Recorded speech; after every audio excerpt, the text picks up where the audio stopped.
BRS అధినేత కేసీఆర్ కీలక పదవులు ఇచ్చారు. శాసనమండలిలో BRS party whip Satyavathi Rathod, శాసనసభలో పార్టీ విప్స్ కేపీ వివేకానంద గౌడ్ను నియమించారు.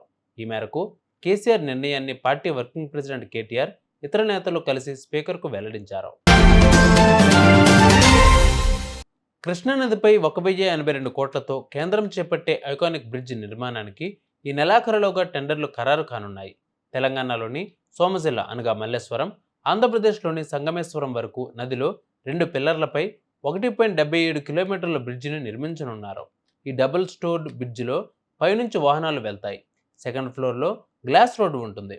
ఈ వంతెన వల్ల హైదరాబాద్, తిరుపతి మధ్య దూరం 80 కిలోమీటర్లు తగ్గనుంది. అసెంబ్లీ సమావేశాలను ప్రారంభించిన కాసేపటికే వాయిదా వేయడంపై BRS MLA Harish Rao fire అయ్యారు. అసెంబ్లీ ప్రారంభమైన 2 నిమిషాలకే వాయిదా వేయడం ఏంటి? కేబినెట్ సమావేశం కొనసాగుతుందని, సబ్జెక్టు నోట్సు సిద్ధం చేయలేదని, సభను వాయిదా వేయాలని శ్రీధర్ బాబు కోరడం హాస్యాస్పదం. నాడు ప్రతిపక్షంలో ఉన్న ప్రిపేర్ కాలేదు, నేడు ప్రభుత్వంలో ఉన్న ప్రిపేర్ కాలేదు, ఇంకెప్పుడు ప్రిపేర్ అవుతారు అంటూ ఎద్దేవా చేశారు హరీష్ రావు.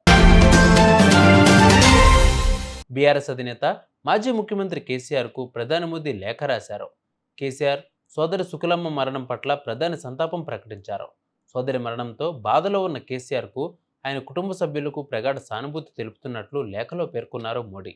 సోదరి జ్ఞాపకాలు మీ నుంచి ఎన్నటికీ దూరం కావని అన్నారు. ఆ బాధ నుంచి త్వరగా కోలుకుని ప్రజాసేవలో నిమగ్నం అవ్వాలని లేఖలో ఆకాంక్షించారు. ప్రధాని మోదీ లేఖ రాసిన విషయాన్ని బీఆర్ఎస్ పార్టీ ట్విట్టర్ ఎక్స్లో జత చేశారు.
సరిగా ఇవి వాళ్ళ బులెటిన్ అప్డేట్స్. మరిన్ని అప్డేట్స్తో మళ్ళీ మీ ముందుకు వస్తాను. అంతవరకు కీప్ వాచింగ్ 108 న్యూస్ తెలుగు.